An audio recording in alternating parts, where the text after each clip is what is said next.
अस्सलामुअलैकुम व्यूवर्स। आज हम क्लास 9 में chapter number 1 fundamental of chemistry में टॉपिक एम्पिरिकल फार्मूला और मॉलिक्यूलर फार्मूला के टॉपिक्स को कवर करेंगे।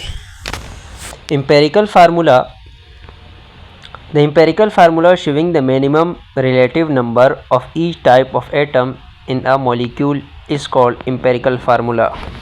Empirical formula minimum number of atom को ज़ाहिर करता है या मिनिमम नंबर ऑफ एटम को एम्पिरिकल फार्मूला शो करवाता है।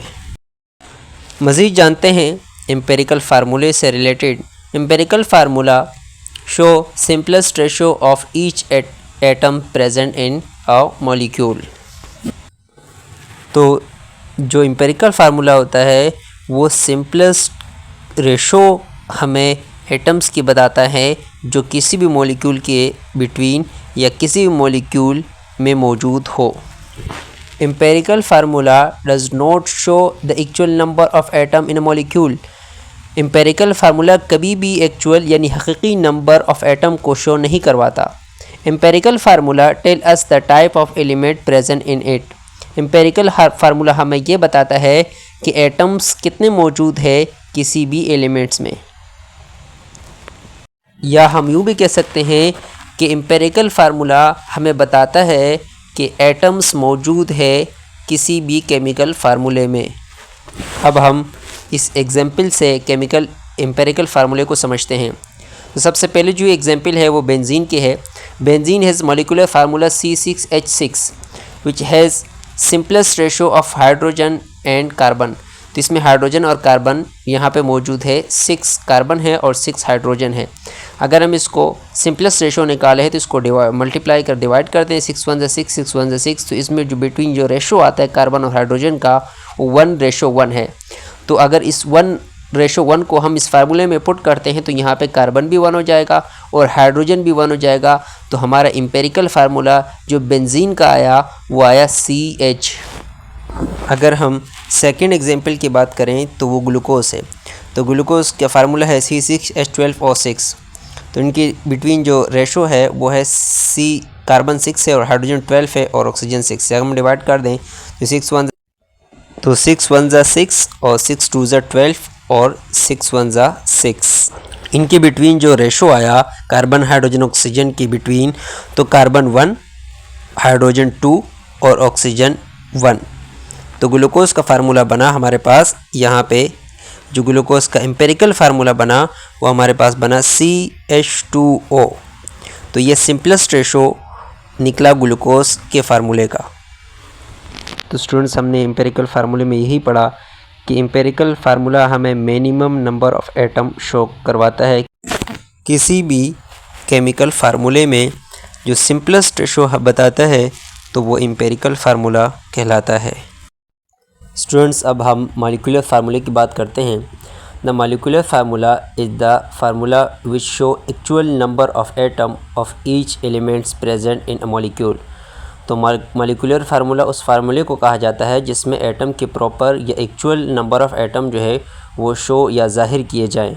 तो उस फार्मूले को हम मॉलिक्यूलर फार्मूला कहते हैं। Molecular formula is drive from the empirical formula. तो मॉलिक्यूलर फार्मूला जो है वो ड्राइव हुआ है एम्पिरिकल फार्मूले से।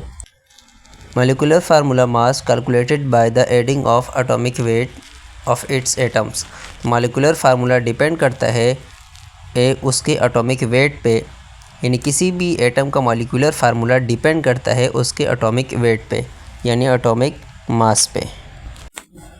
Molecular formula of a compound में बी सेम और मल्टीपल ऑफ एम्पिरिकल फार्मूला। तो मॉलिक्यूलर फार्मूला सेम भी हो सकता है एम्पिरिकल फार्मूला, और मॉलिक्यूलर फार्मूला आपस में सेम भी हो सकते हैं। जैसे कार्बन डाइऑक्साइड को देखें तो कार्बन डाइऑक्साइड एम्पिरिकल फार्मूला और मॉलिक्यूलर फार्मूला दोनों सेम है। स्टूडेंट्स, अब हम मॉलिक्यूलर फार्मूले की एग्जांपल को देख लेते हैं। Molecular formula of benzene is C6H6 which have 6 carbon and 6 hydrogen. Molecular formula is an integral multiple, यानी एक से ज़्यादा फार्मूले हो सकता है या सेम हो सकता है या एक से ज़्यादा भी हो सकते हैं। उसको हम 1 2 3 etcetera of the empirical formula. तो molecular formula is equal to empirical formula की इक्वल है, और n है नंबर हो सकते हैं, यहाँ पे 1 भी हो सकता है, 2 भी हो सकता है और 3 भी हो सकता है एक्सेट्रा। तो अगर हम देखें मॉलिक्यूलर फार्मूला ऑफ बेंजीन को, तो हमारे पास इसमें एक्चुअल नंबर ऑफ़ एटम है और 6 एटम कार्बन के हैं और 6 एटम हाइड्रोजन के हैं। अब यहाँ पे हम एक चार्ट देख लेते हैं, इसमें कंपाउंड से एम्पेरिकल फार्मूला है और मॉलिक्यूलर फार्मूला है, ताकि हमें मॉलिक्यूलर फार्मूला और एम्पेरिकल फार्मूले का कॉन्सेप्ट प्रॉपर क्लियर हो जाए। तो सबसे पहले जो कंपाउंड है वो है कार्बन डाइऑक्साइड, तो उसके एम्पेरिकल फार्मूला है हमारे पास CO2 और उसका मॉलिक्यूलर फार्मूला CO2। तो यहाँ पे एम्पेरिकल फार्मूला और मॉलिक्यूलर फार्मूला कार्बन डाइऑक्साइड का दोनों का सेम है। अगर हम सेकंड कंपाउंड्स की बात करें, वो हमारे पास ग्लूकोज है C6H12O6, इसका मॉलिक्यूलर फार्मूला है, और इसका एम्पेरिकल फार्मूले का अगर हम सिंपलेस्ट रेशो निकालें तो 6 1 6, 6 2 12 और 6 1 6, तो हमारे पास जो रेशो आया 1:1। तो उस रेशो को अगर हम पुट करें फार्मूले में, तो हमारे पास एम्पेरिकल फार्मूला बनेगा CH2O, ग्लूकोज का एम्पेरिकल फार्मूला बना। अगर हम थर्ड कंपाउंड को देखें हाइड्रोजन पर ऑक्साइड, तो हमारे पास HO, इसका जो एम्पेरिकल फार्मूला है वो HO है और इसके मॉलिक्यूलर फार्मूला है H2O2। तो यहाँ पे 1 2 2 और 2 1 2 और 2 1 2, तो रेशो बना 1:1। तो उसको हम पुट करते हैं इस फार्मूले में, तो हमारे पास बनेगा 1 हाइड्रोजन और 1 ऑक्सीजन, तो हमारा एम्पेरिकल फार्मूला बना HO।